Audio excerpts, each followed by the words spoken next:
Praise the lord. మన ప్రభును మన రక్షకుడైన యేసుక్రీస్తు వారి శ్రేష్టమైన ఉన్నతమైన నామంలో మీ అందరికీ మా హృదయపూర్వక వందనములు.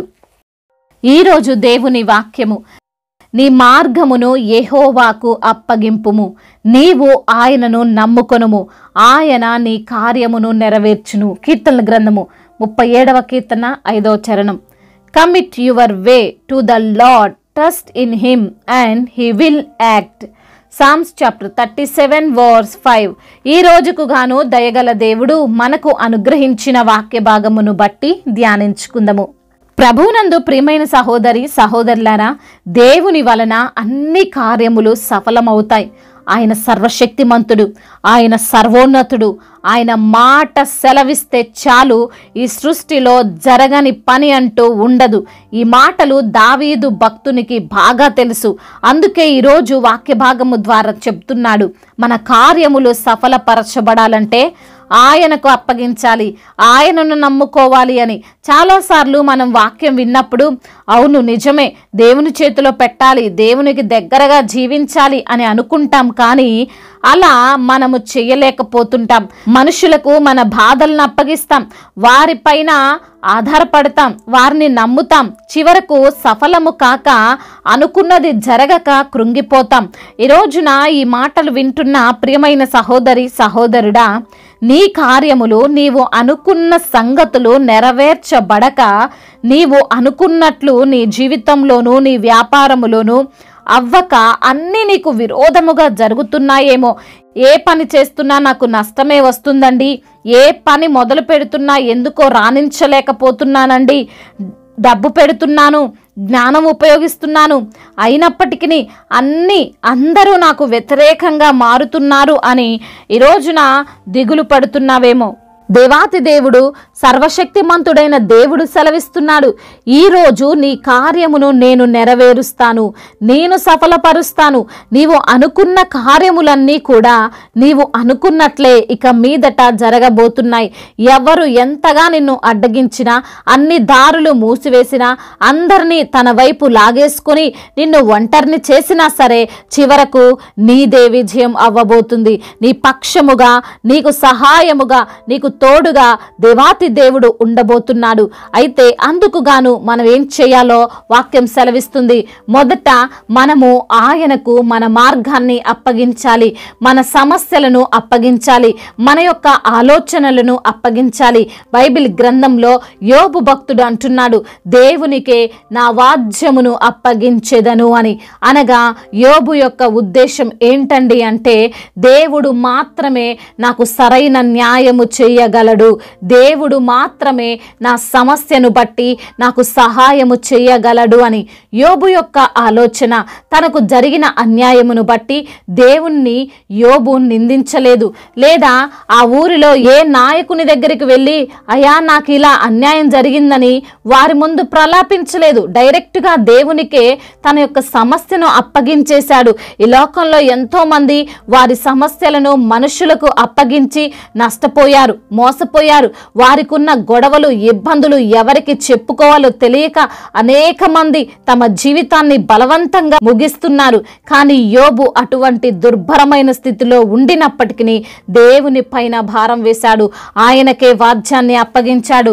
రెండవ మాటగా మనం చూస్తే, కేవలం అప్పగించి ఊరుకోవడమే కాదు గాని ఆయనను నమ్మాడు. చాలాసార్లు విశ్వాసులుగా మనం చేసే తప్పు ఏంటంటే, దేవునికైతే మన సమస్యను అప్పగిస్తాం కానీ ఆయనను నమ్మలేకపోతున్నాం.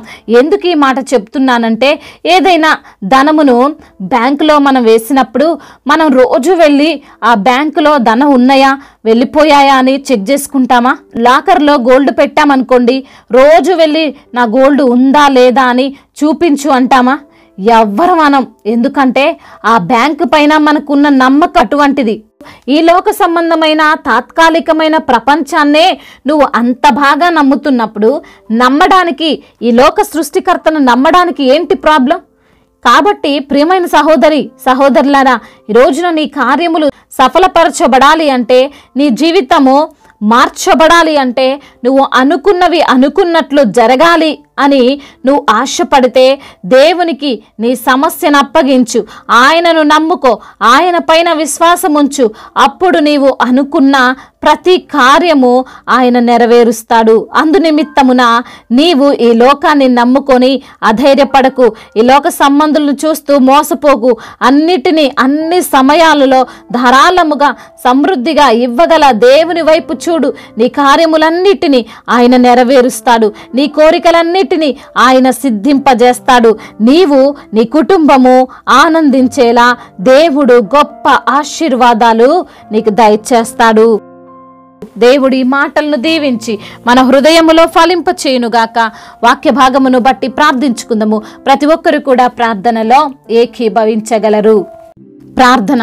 సర్వశక్తిమంతుడా, సర్వాధికారి, గొప్ప తండ్రి, మీ యొక్క ఘనమైన శ్రేష్టమైన ఉన్నతమైన నామమును బట్టి మీకు కోట్లాది కోట్ల స్తుతులు స్తోత్రములు తండ్రి.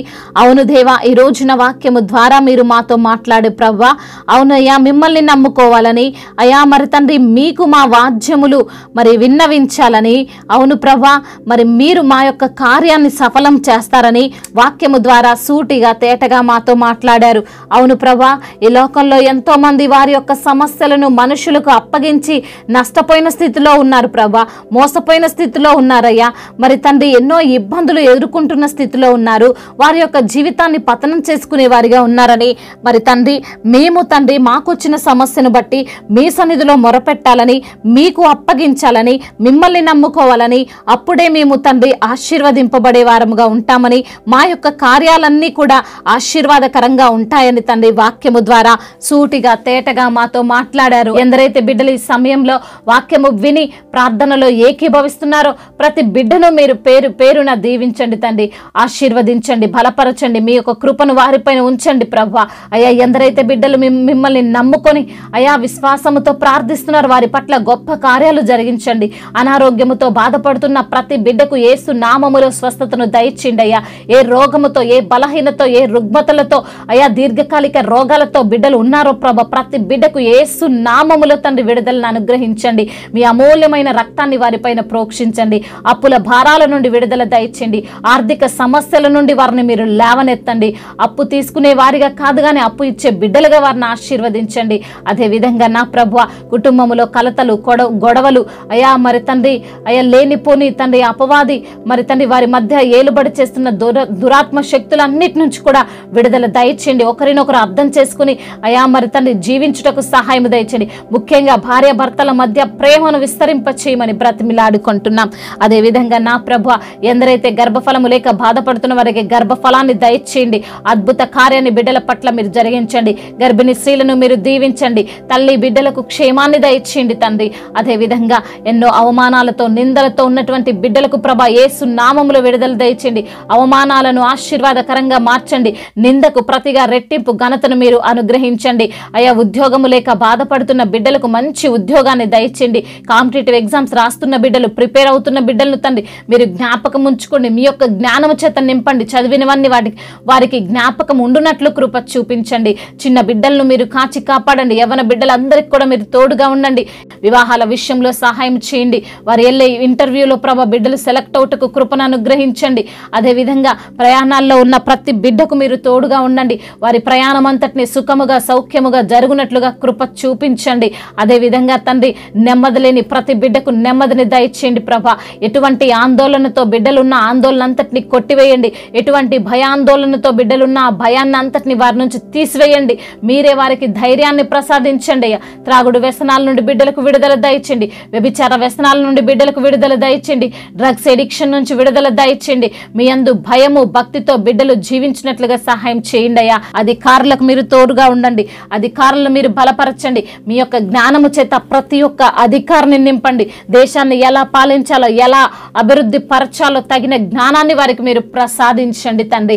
అదే విధంగా దైవజనులందరినీ కూడా మీరు జ్ఞాపకం చేసుకోండి అయ్యా. మరి తండ్రి మీ యొక్క పరిచర్య చేస్తుండగా, మీ సేవ చేస్తుండగా ప్రభ మీ ఆత్మ చేత వారిని నింపి నడిపించండి అయ్యా. వారికి వచ్చే కష్టాలు, వారు అనుభవిస్తున్న బాధలు అన్నిటి నుంచి కూడా విడుదల దయచేయండి. వారి ప్రతి అవసరతను మీ యొక్క మహిమైశ్వర్యంలో తీర్చండి నా ప్రభ అయ్యా. దీవెనలు అన్ని వారికి అందరికి దయచేయండి. ముఖ్యంగా ప్రభా నశించిపోతున్న ఆత్మల పట్ల బిడ్డలకు భారాన్ని దయచేయండి నాయన.